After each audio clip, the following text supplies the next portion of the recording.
I always believed cheating was something that happened to other people, the kind of disaster you read about online or heard from a friend of a friend, not something that could slip quietly into your own life and rearrange everything you thought you knew about love, loyalty, and the person sleeping next to you. For years, I defended my boyfriend, Adam. Whenever someone hinted he seemed too distant, too busy, too unavailable, I convinced myself that being understanding made me mature, that giving space meant I trusted him, that love required patience and faith. I didn't realize that what I called trust was really me ignoring instincts I didn't want to confront. Adam and I had been together since college, surviving finals, job searches, and the shift into adulthood together. We had the kind of relationship people assumed was stable simply because it had lasted. Our friends thought we'd get married. Our families treated us like we already were. And I, stupidly, believed time was proof of loyalty. I kept waiting for the moment when things would feel easy the way long-term relationships supposedly become. But instead, the distance between us grew year by year, stretching thin enough to notice but not enough to break. He blamed work, blamed stress, blamed fatigue, blamed everything except the truth. Meanwhile, I adjusted myself smaller and smaller, trying not to disturb him, telling myself that staying quiet made me supportive. I didn't see how much I was shrinking just to keep the relationship intact. The first sign came in a form so small I almost ignored it. A forgotten receipt in his pocket from a restaurant I'd never heard of. The date matched a night he claimed he worked late. The meal was expensive, too expensive for a solo dinner, and something about that uneven feeling in my stomach didn't go away. Still, I brushed it off because I had become an expert in brushing off anything that might force me to face uncomfortable truths. A week later, I caught him smiling at his phone in a way he hadn't smiled at me in months. A soft, reflexive smile, the kind you don't control. When I asked who he was texting, he answered too casually, too quickly, and turned his phone over like it was a reflex. Again, I ignored the ache, pretended it didn't mean anything, pretended I didn't know what instincts were trying to tell me. But life has a way of ripping off the blindfold you refuse to remove. The breaking point came one quiet evening when he fell asleep early on the couch, his phone partially hidden beneath his arm. I didn't pick it up intentionally. It buzzed against my leg, lighting up with a message preview I couldn't avoid even if I wanted to. A woman's name, a heart emoji, and two words that severed something inside me instantly. Miss you. I stared at the screen, feeling my heart beat slow instead of speed up, as if my body shut down parts of itself to protect me from collapsing under the weight of what I saw. It wasn't shock. Somewhere deep down, I had always known. But seeing it confirmed felt like the floor tilted beneath me, rearranging the entire map of my relationship in a single moment. I didn't wake him. I didn't scream. I didn't even cry. I just sat there, frozen in a numbness so total it felt like someone else was experiencing the moment for me. When he finally stirred and went to bed, mumbling something half asleep, I stayed on the couch, staring at the ceiling as the truth reshaped everything. I replayed the last year in my mind, the late nights, the sudden guardedness with his phone, the coldness in bed, the last-minute cancellations, the new cologne he said a coworker gifted him, the gym trips that took too long, the unexplained charges on his card. The puzzle pieces I ignored assembled themselves into a picture I didn't want to see. I spent the entire night awake, feeling grief in strange slow waves that alternated between heartbreak and humiliation. Morning came too quickly, sunlight creeping across the floor like it was exposing me. When Adam left for work without noticing anything wrong, without looking at me long enough to sense the shift in my energy, something inside me shattered quietly. He wasn't just cheating. He didn't even see me anymore. That was the part that hurt more than the betrayal itself. Realizing that I had disappeared from my own relationship long before I realized he had replaced me. But the pain wasn't the end. It was the beginning.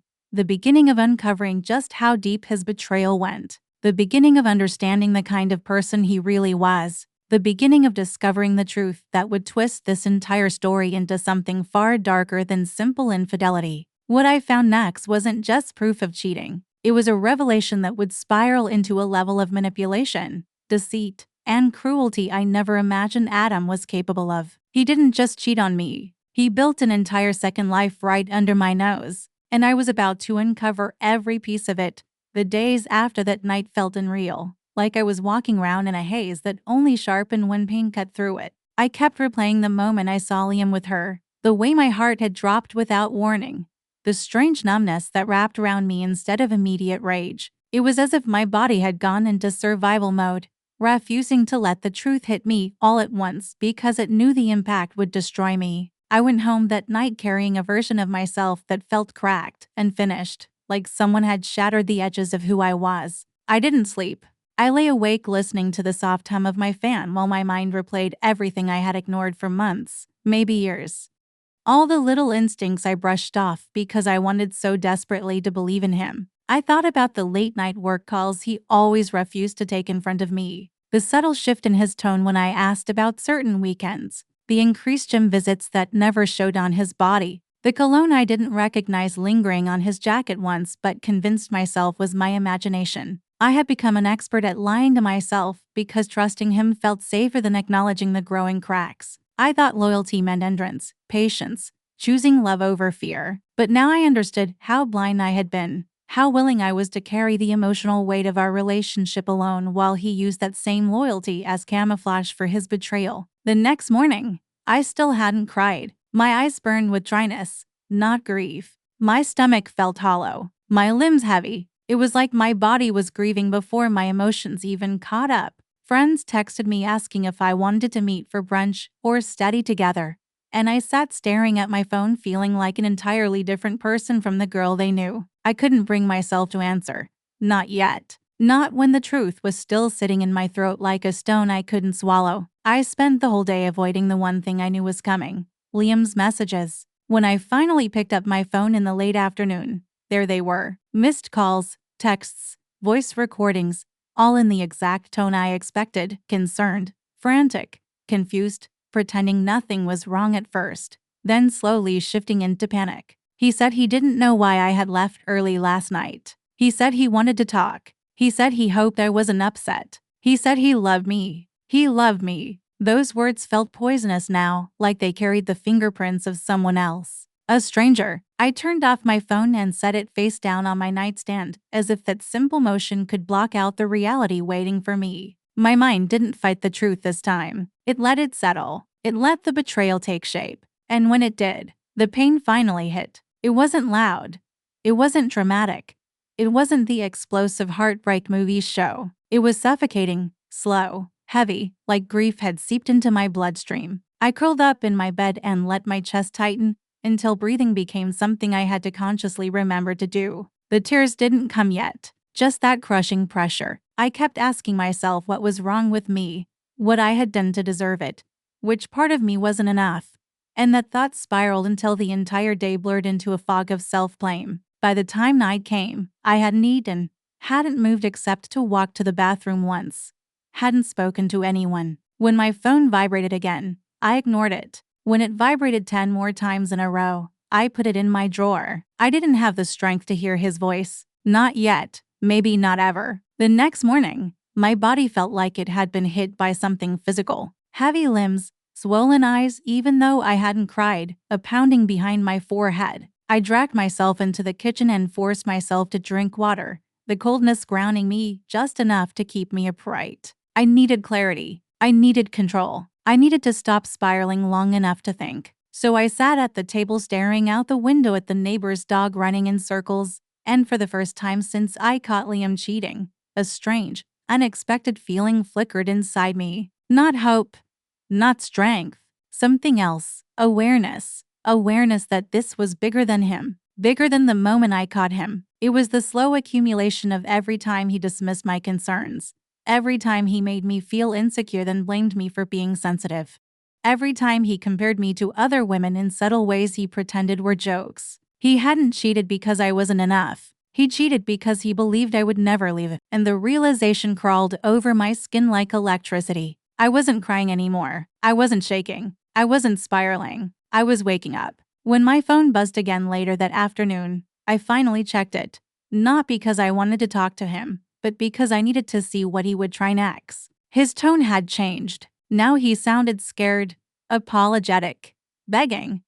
He said he wanted to explain. He said it wasn't what I thought. He said he made a mistake. He said he couldn't lose me, Each message made my stomach twist, but not with longing, with clarity, with anger I hadn't allowed myself to feel yet. He wasn't sorry he cheated. He was sorry he got caught. And for the first time in years, I felt a piece of power return to me, a piece I hadn't realized he had taken slowly, quietly, while convincing me I was the one who needed him. That night, for the first time since everything happened, I slept. Not peacefully, not deeply, but enough to let my body reset. Tomorrow, I would face him. Tomorrow, I would hear his excuses. Tomorrow, he would try to manipulate me into staying. And tomorrow, he would learn that the girl who loved him without question didn't exist anymore. She died the moment I saw him with someone else. And the woman who took her place was someone he would never control again.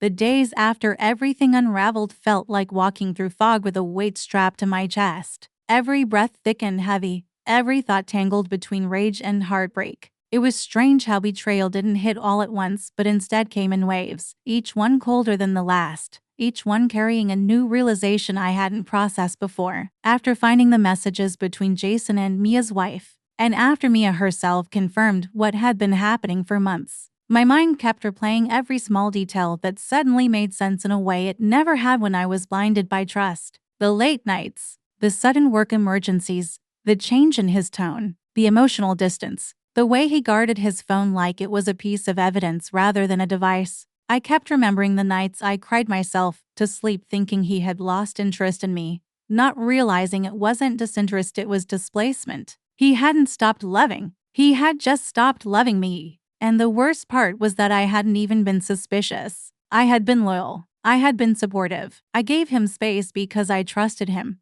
because I didn't want to become controlling or paranoid like the women people mocked online. I didn't want to be the girlfriend who checked phones, asked for passwords, stared at typing bubbles like clues. I believed him when he said he was busy. I believed him when he said he was stressed. I believed him when he said he was tired. I believed everything except the truth that stared me in the face the entire time. I was losing him, one day at a time, and he was letting it happen without a fight. What made everything worse wasn't even the cheating itself. It was the layers behind it, how he lied so smoothly, how he covered his tracks, how he performed love while giving it to someone else. It was the realization that I had been living inside a story he narrated for my benefit, while the real plot of his life unfolded somewhere I wasn't invited. Even after discovering everything, I kept expecting my phone to buzz with an apology, an explanation, some attempt at redemption, something. Because after years of a relationship, part of me still believed he cared, even a little. But he didn't. The silence was its own answer. I found myself cleaning the apartment we once shared, removing traces of him one object at a time, tossing away shirts that still held his cologne, deleting photos that once felt like captured happiness but now looked like staged comfort. At one point I sat on the floor surrounded by empty drawers, shaking from the realization that the life I built wasn't collapsing, it was simply ending.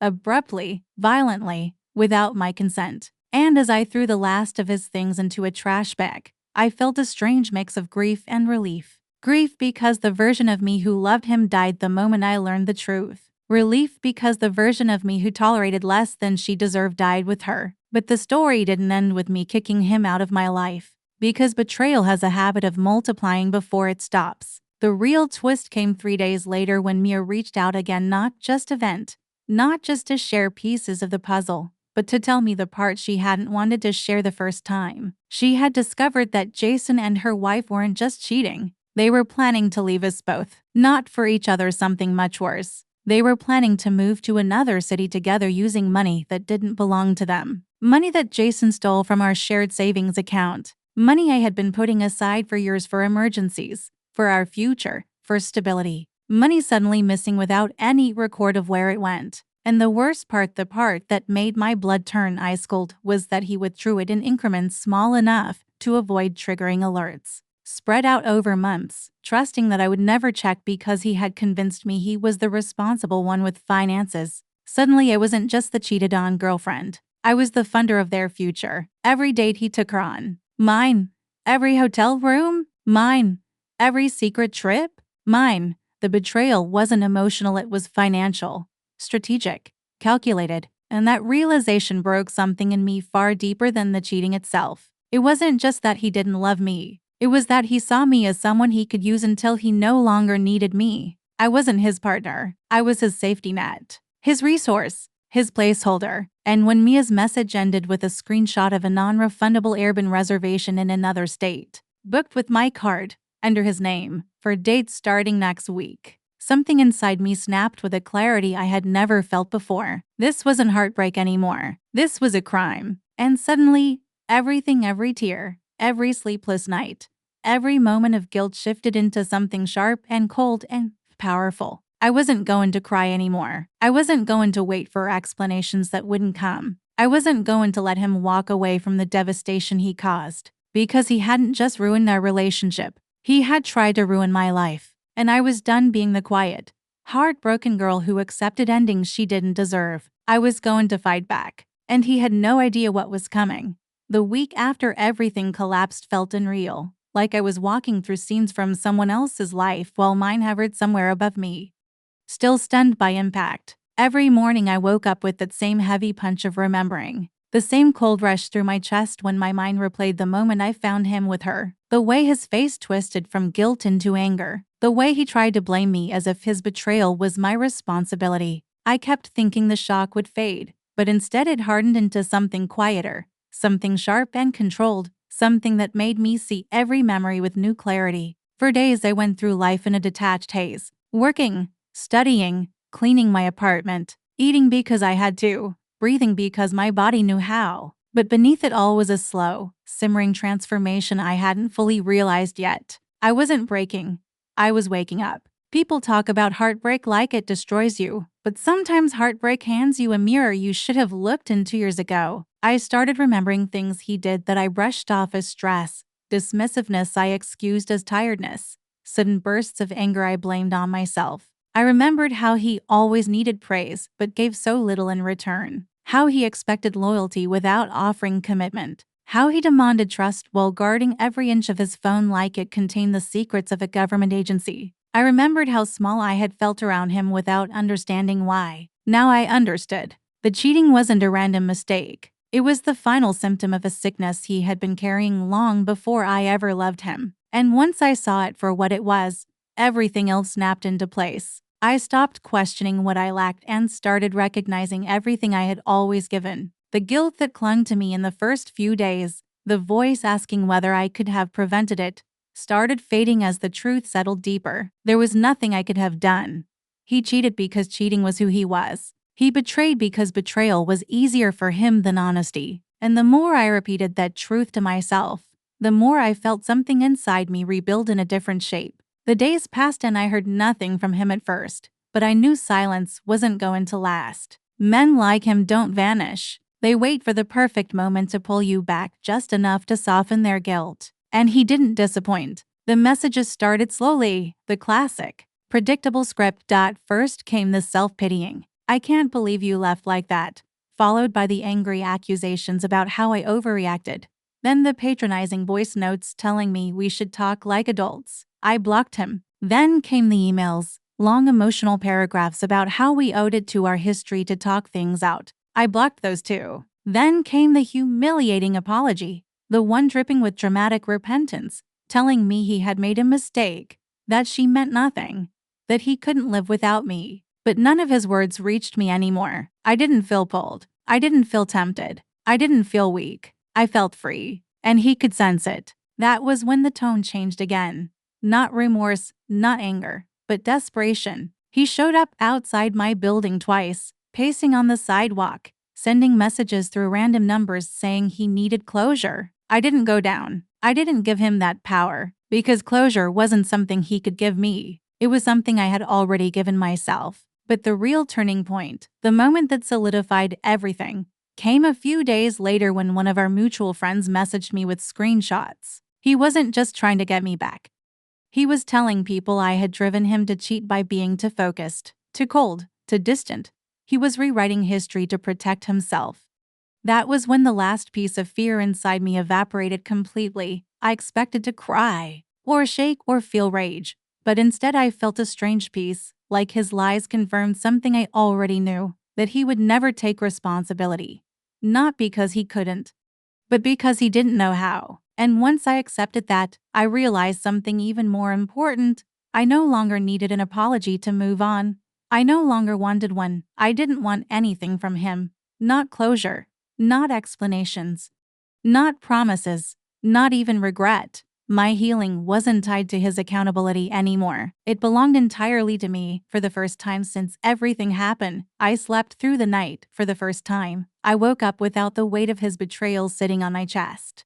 For the first time, I looked at myself in the mirror and didn't see someone who lost. I saw someone who survived. And as strange as it felt, I knew this wasn't the end of the story, because people like him don't let go quietly. They come back one last time, not to fix things, but to regain power.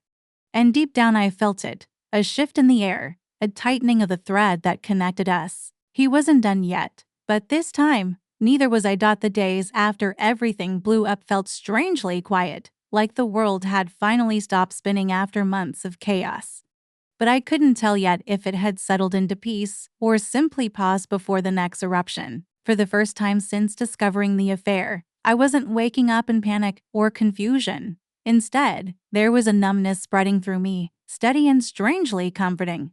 Like my mind was protecting itself while I pieced together the next version of my life. And even though the silence felt unfamiliar, it was mine, not filled with explanations I never asked for, not polluted by the sound of excuses, not interrupted by pleading messages from people who broke me. I didn't realize how loud my relationship had been until it was gone. After I confronted him and the truth burned everything to ash, he tried every tactic imaginable, sending long paragraphs about regret, showing up unexpectedly at places he assumed I'd be, telling mutual friends to help him fix things, as if the damage he caused was something that could be patched with enough persistence. I ignored all of it, not because I was being petty, but because I finally understood how deeply the betrayal had carved into me and how returning to him would only push me deeper into a version of myself that never should have existed.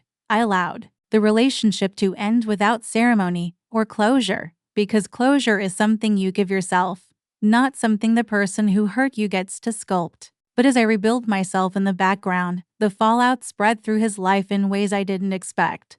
His girlfriend, the same one he swore he wasn't involved with, exposed everything publicly after realizing he had lied to her too, listing every detail of his manipulation in a series of posts he couldn't run from. His reputation shattered among people who once praised him. Friends he thought were loyal quietly backed away. His job, built around trust and interpersonal stability, started slipping when word reached people in positions he depended on. He was unraveling, not because of me, but because truth always eventually drags liars to the surface where there's nowhere left to hide. Meanwhile, I focused on something entirely different. Myself. Healing wasn't dramatic or inspirational.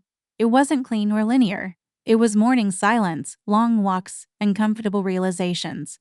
Breaking habits I built around someone who didn't deserve them, and reclaiming time I used to sacrifice. Healing was messy, slow, and full of small victories no one saw. It wasn't about being strong in a glamorous way. It was about recognizing that surviving someone's betrayal isn't strength. Leaving after the betrayal is, and I had left. That was enough. Over weeks, I pieced together the truth I had been blinded by love to see earlier. But cheating didn't exist in a bubble. It was threaded into every moment I had ignored. Every time he made me feel insecure for questioning my instincts, every moment he accused me of being irrational only because he feared my intuition. He didn't cheat because I wasn't enough. He cheated because he wasn't enough. Not enough of an adult. Not enough of a partner. Not enough of a human being who could choose honesty over cowardice.